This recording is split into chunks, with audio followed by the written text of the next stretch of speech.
Friends, कैसे हैं आप सब लोग। आई होप आप लोगों की पढ़ाई अच्छी चल रही होगी, आप लोग अपनी सेहत का ध्यान रख रहे होंगे। बी हैप्पी, बी कंफर्टेबल और एक शांत मन से अपनी पढ़ाई करते रहिए क्योंकि एग्जाम्स आर अप्रोचिंग फास्ट। तो बच्चों, हमने लास्ट जो सीरीज थी उसमें लास्ट क्लास में एक बीआरएस टॉपिक हम लोगों ने टेकअप करा हुआ है करंटली, और उसमें हमने लास्ट सेशन में डिस्कस करा था एमटीपी मई 20 का क्वेश्चन, जो कि मैंने आपको बताया था कि ये मई 19 में भी आया हुआ था एग्जाम्स में। तो ये आपको ऑन स्क्रीन दिख रहा होगा। ये हम लोगों ने एमटीपी मई 20 का क्वेश्चन डिस्कस कर लिया था, जो कि हमारा बिगिन हुआ था पासबुक से, यानी कि स्टार्टिंग पॉइंट हमारी पासबुक का ओवरड्राफ्ट बैलेंस था। और ये सेम क्वेश्चन आपका मई 19 के एग्जाम अटेम्प्ट में भी आया था। बीआरएस के कंसेप्ट की मैं एक अलग क्लास ले चुकी हूँ, सेशन ले चुकी हूँ, उसका वीडियो ऑलरेडी अपलोडेड है, तो आप लोग देख सकते हैं। स्टिल अगर आपको कहीं भी क्वेरीज हो, डाउट्स हो, you can connect with me. मेरा नंबर स्क्रीन पे नीचे डिस्प्ले हो रहा है, प्लस मैं सेशन के एंड में वो आपके शेयर भी कर दूंगी। तो बच्चों, आज का हमारा जो नेक्स्ट क्वेश्चन है वो है नवंबर 2018 का क्वेश्चन, जो कि बहुत ही सिंपल क्वेश्चन है। मतलब इससे सिंपल क्वेश्चन तो शायद हो ही नहीं सकता। इतना स्ट्रेट फॉरवर्ड, इतना सिंपल क्वेश्चन, यानी 10 मार्क्स सॉलिड आप लोगों के हाथ में। एक इंपॉर्टेंट पॉइंट और रिगार्डिंग दिस क्वेश्चन, ये आपका नवंबर 18 का क्वेश्चन है, जैसे मैंने आपको अभी दिखाया, और ये आपकी आरटीपी में भी दिया हुआ है क्वेश्चन। तो यानी कि आप इस क्वेश्चन को करने से आप एक पास्ट क्वेश्चन भी कर रहे हैं, प्लस आरटीपी भी कवर कर रहे हैं। जैसा कि हमारा लास्ट क्वेश्चन में था, हमने मई 19 कवर करा और एमटीपी का क्वेश्चन कवर कर लिया। तो हम बिगिन करते हैं आज का क्वेश्चन। वेरी सिंपल क्वेश्चन, मैं दोबारा रिपीट करें, बहुत सिंपल क्वेश्चन है और 10 मार्क्स तो आपके हाथ में ऐसे मिल जाएंगे इस क्वेश्चन से। तो चलिए एक बार हम लोग क्वेश्चन को पढ़ लें अच्छी तरह से। यहाँ पे हमारा prepare bank reconciliation statement from the following particulars as on 31 March 2018। ठीक है। Debit balance as per cash book. Debit balance as per cash book means आपका है फेवरेबल बैलेंस, राइट। क्यों? क्योंकि हाँ, बैंक बैलेंस हमारा एज एन एसेट होता है, इसमें हमारा डेबिट बैलेंस होता है, that means it is your favourable balance 18,60,000। Next point is cheque issue to creditors but not yet presented to the bank, यानी कि हमने चेक इशू कर दी हैं बट वो बैंक में अभी प्रेजेंट नहीं हुए फॉर पेमेंट। हमने अपने खाते से बैलेंस कम कर दिया पर बैंक में अभी पेमेंट नहीं हुआ है बैंक के through. Next is dividend received by the bank but not entered in the cash book, यानी बैंक में कोई डायरेक्ट पेमेंट आया है डिविडेंड का, जो कि हमने अपनी कैश बुक में अभी नोट नहीं करा। Dividend received by the bank not entered in the cash book. ठीक है। Next is interest allowed by the bank, यानी interest given by the bank, given by the, यानी इंटरेस्ट हमारे अकाउंट में बैलेंस बैंक ने हमारे अकाउंट में interest credit करा है, जो कि अभी हमने कैश बुक में रिकॉर्ड नहीं करा है। Next, cheques deposited into bank. Cheques deposited into bank for collection, यानी हमने कुछ चेक्स डिपॉजिट करे हैं but they are not collected by bank, और वो पैसा बट अभी हमारे अकाउंट में पैसे क्रेडिट नहीं हुए हैं। मैंने आपको जैसे रिवीजन सेशन बेसिक कंसेप्ट्स में बताया और पहले भी कई बार डिस्कस करा है कि जो चेक हम डिपॉजिट करते हैं वो at least it takes 3 to 4 days clear होने में। क्यों? क्योंकि हम अपने अकाउंट में पैसा लग रहा है। सपोज मेरा अकाउंट आईसीआईसीआई बैंक में, मेरे को कोई चेक रिसीव हो, वो मैंने आईसीआईसीआई बैंक में लगाया, बट जिस पार्टी का वो चेक था उसका खाता सपोज एक्सिस बैंक में, तो मैंने चेक आईसीआईसीआई बैंक में डिपॉजिट करा। अब आईसीआईसीआई बैंक उसको अपने लेवल प्रोसेस करके कहाँ भेजेगी? एक्सिस बैंक में, जो कि कस्टमर का यह सब है बैंक अकाउंट जहाँ जिसका उसने चेक इशू करा है, फिर एक्सिस बैंक उसको प्रोसेस करके हमारे अकाउंट में पैसा डिपॉजिट करे। तो इन सब प्रोसेसेस में मिनिमम 3 to 4 डेज लगता है। इसलिए कई बार रिकन्सिलेशन डेट तक जो हमने चेक्स डिपॉजिट करे होते हैं वो क्लियर नहीं होते हैं या उनका पेमेंट नहीं आया होता हमारे खाते में। देन बैंक चार्जेस, बैंक ने कुछ चार्जेस काटे हैं जो कि not entered in cash book, हमने कैश बुक में एंट्री नहीं करी है।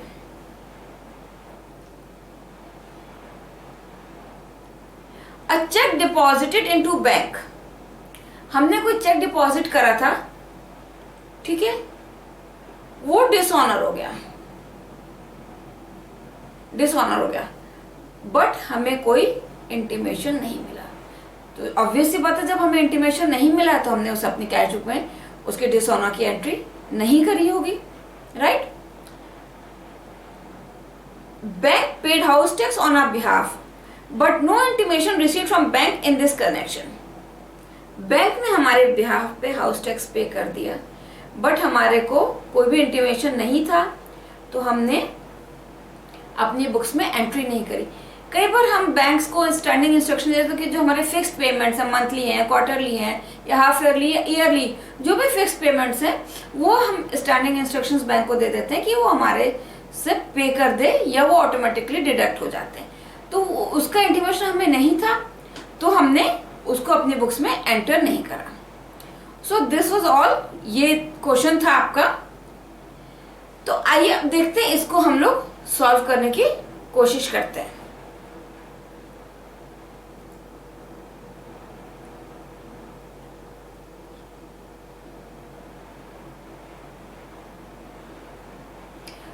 तो अब हम यहाँ पे कौन सा क्वेश्चन सॉल्व कर रहे हैं, जो कि हमारी आरटीपी में भी है और नवंबर 18 में भी आ रहा है।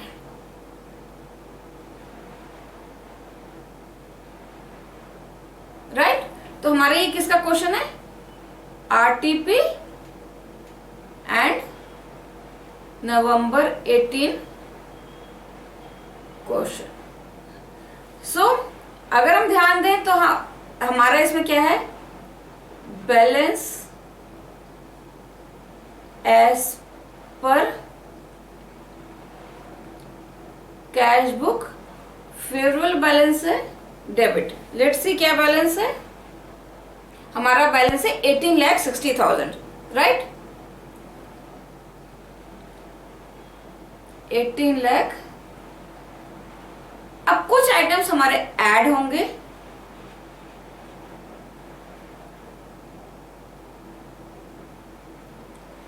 अब कुछ आइटम्स हमारे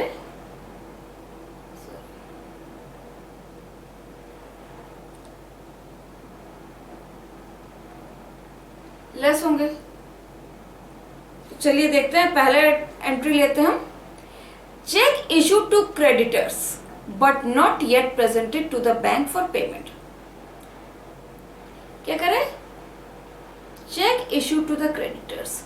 बच्चों इसमें हमने करा क्या होगा,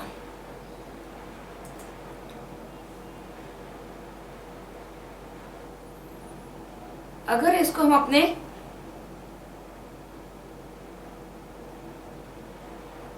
कैश बुक और पासबुक से देखें, debit credit,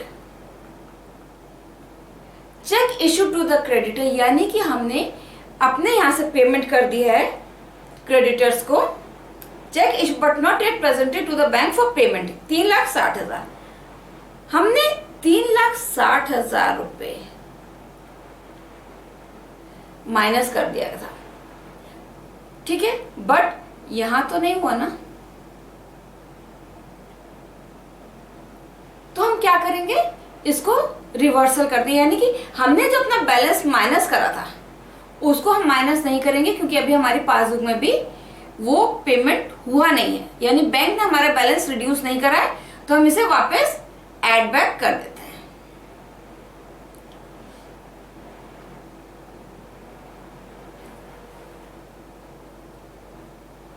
checks issued but not presented for payment. I think 3,60,000 की फिगर थी। यस,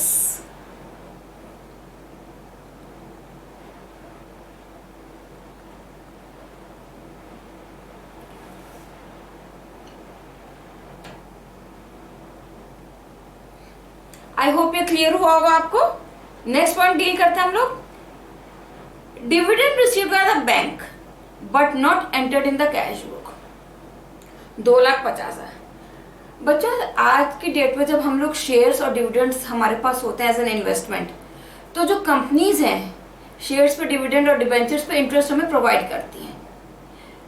कुछ समय पहले तक हमारे पास हार्ड कॉपी ऑफ चेक आती थी, यानी कि फिजिकल फॉर्म में चेक आता था डिविडेंड या इंटरेस्ट अमाउंट का। ठीक है, अब धीमे धीमे जैसे डिजिटाइजेशन बढ़ता जा रहा है, ऑनलाइन ट्रांजैक्शंस बढ़ते जा रहे हैं, तो कंपनीज क्या कर रही हैं, हमारे हिस्से का जो डिविडेंड है या इंटरेस्ट है वो डायरेक्टली हमारे बैंक अकाउंट में डिपॉजिट कर देती हैं और एक हमें इंटीमेशन थ्रू मैसेज या थ्रू मेल आ जाता है। बट ऑफन या तो हम लोग वो मैसेज देखते नहीं हैं या देख के मैसेज पढ़ लेते हैं, बट 99% हम वो एंट्री अपनी बुक्स में करना भूल जाते हैं। तो ये एक रीजन ऑफ डिफरेंस हो जाता है जिसकी वजह से हमें रिकंसिलिएशन बनाना पड़ता है, कि ये एक रिकंसिलिएशन का आइटम हो जाता है। तो इस क्वेश्चन में भी क्या था, dividend received by the bank, दोबारा पढ़ते हैं, dividend received by the bank but not entered in the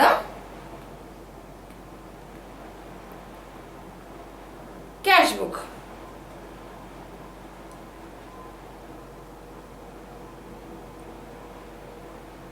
ठीक है, हम लोग यहां देख रहे थे डिविडेंड आया बैंक में कितने रुपीस का,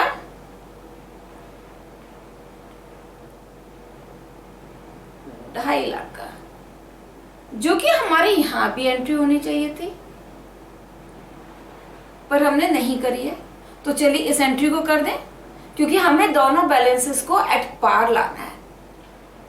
रिमेंबर, हमारी दोनों बुक्स को बराबर लाना है। तो इस केस में हमें क्या करना है, हम ये एंट्री अपनी बुक्स में कर देंगे।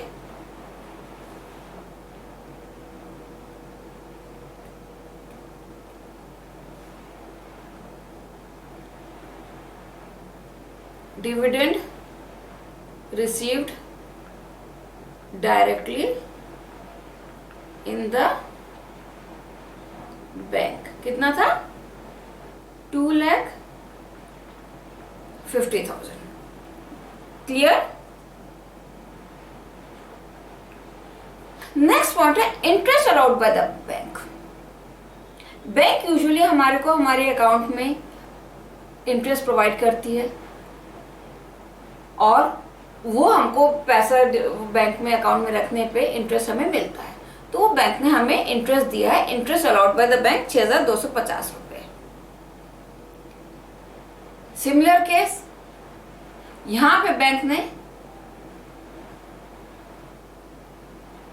इंटरेस्ट दे दिया जो कि हमारे यहां पे एंटर होना चाहिए था। तो चलिए इसको भी हमें अपनी बुक्स में कर देना चाहिए एंटर, रिकंसिलिएशन में कर दें।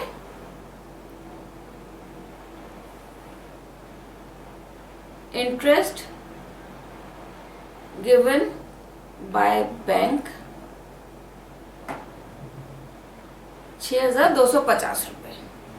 तो इस तरह से हम लोगों ने 3 पॉइंट्स डील कर लिए हैं। अब moving on to the next point, cheques deposited into bank for collection. यानी कि हमारे पास कुछ चेक्स आए थे, राइट, उनको हमने बैंक में डिपॉजिट किया। हमारे पास चेक्स है, हमने अपनी बुक्स में रिकॉर्ड करा, हमने बैंक में डिपॉजिट करना भेज दिए, but not collected by bank.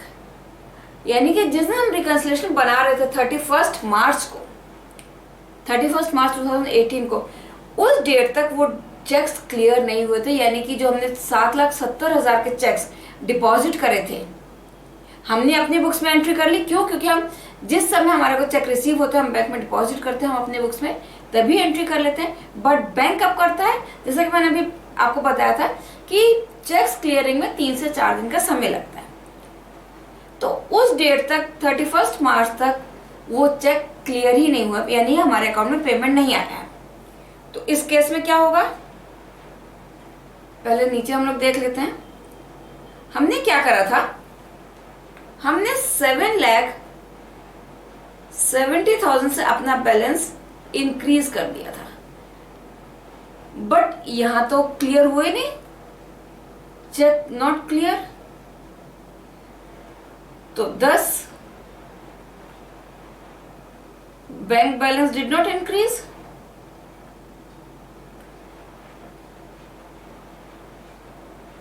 Again cash book bank passbook दोनों को बराबर लाना है, तो हम भी अपनी बुक से इसको निगेट कर देते हैं या माइनस कर देते हैं। क्या था, cheques deposited but not collected till date.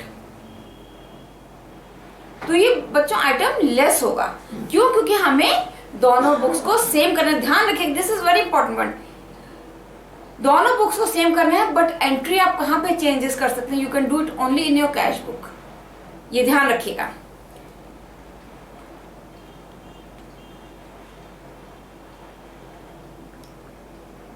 Checks deposited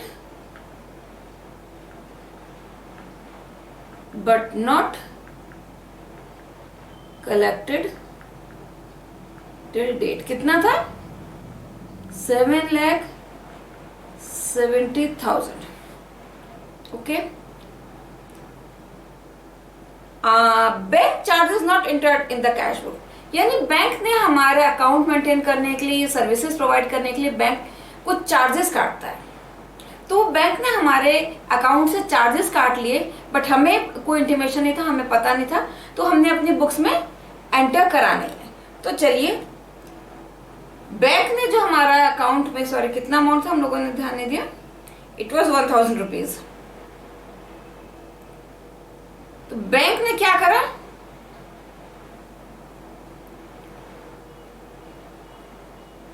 bank charges 1,000 rupees, यानी बैलेंस हमारा कम हो गया। तो आई थिंक हमें यहां भी बैलेंस कम कर देना चाहिए, रिड्यूस 1,000 रुपीज। क्या लगता है आपको, हमें यहां भी रिड्यूस कर देना चाहिए ना, तो ये हम रिड्यूस कर देते हैं। चलिए,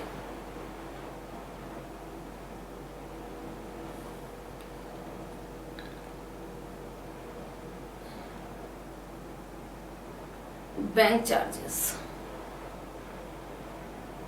1,000 रुपीज।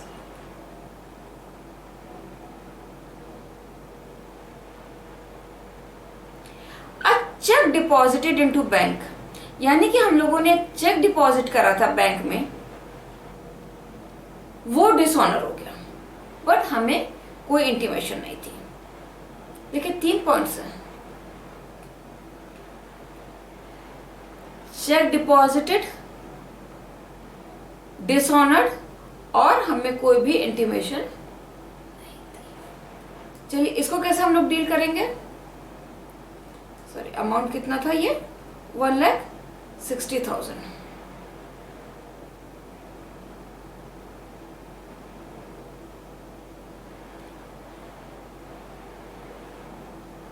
हमने 1,60,000 का चेक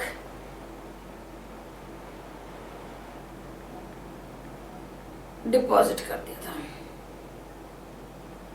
ठीक है, यहां से बैलेंस यहां जाना चाहिए था, बट ये चेक क्या हुआ,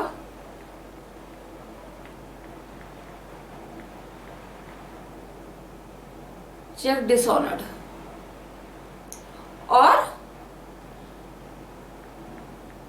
नो इंटीमेशन। तो यानी कि हमने जो 1,60,000 से बैलेंस बढ़ाया था, उसको हम रिड्यूस करते हैं, क्रेडिट कर दें वापस, तो हम एट पार विथ पासबुक आ जाएंगे, राइट, सॉरी, तो ऊपर जाना था,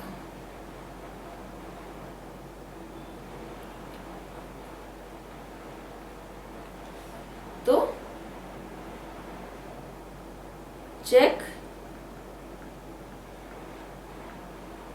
डिसऑनर्ड कितने का था? 1,60,000।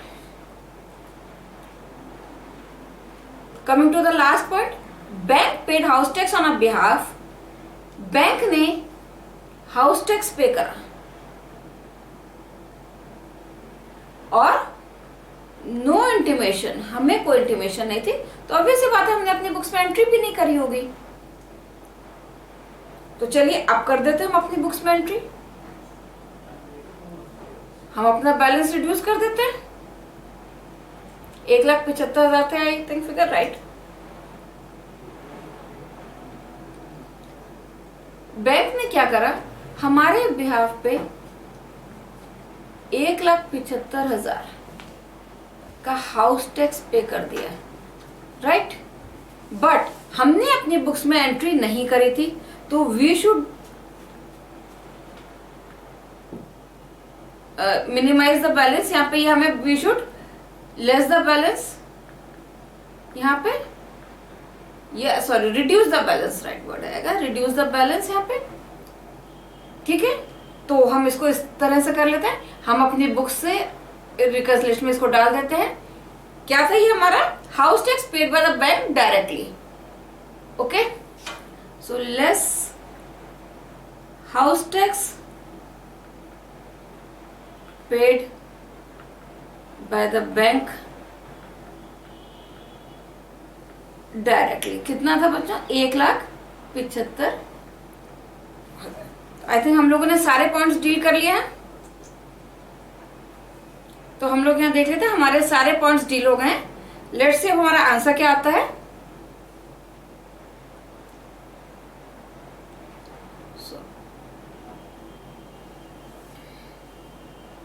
टोटल कर लिया जाए अब इसको।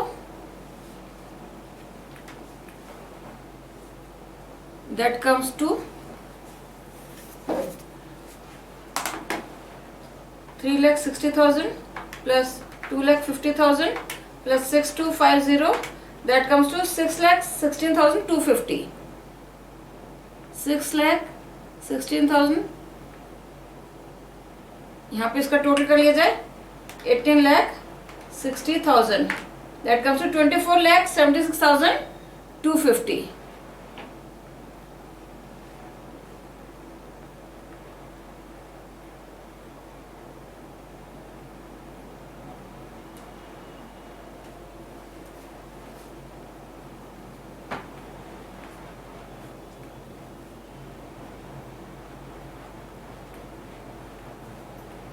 चलिए इसका टोटल कर लिया जाए अब।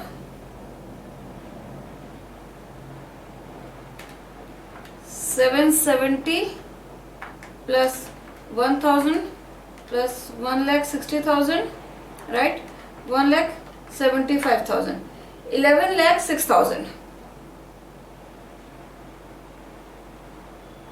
बच्चों मैंने लास्ट सेशन में बताया था, ये यूनिट्स के नीचे यूनिट जरूर लिखा करिएगा, से आपके भी मिस्टेक्स कम से कम होंगी और एग्जामिनर को भी पढ़ने में बहुत सुविधा होगी आपका answer.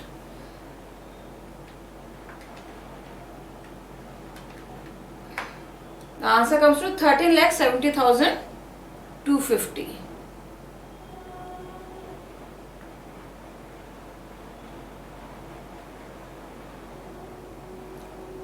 So this is our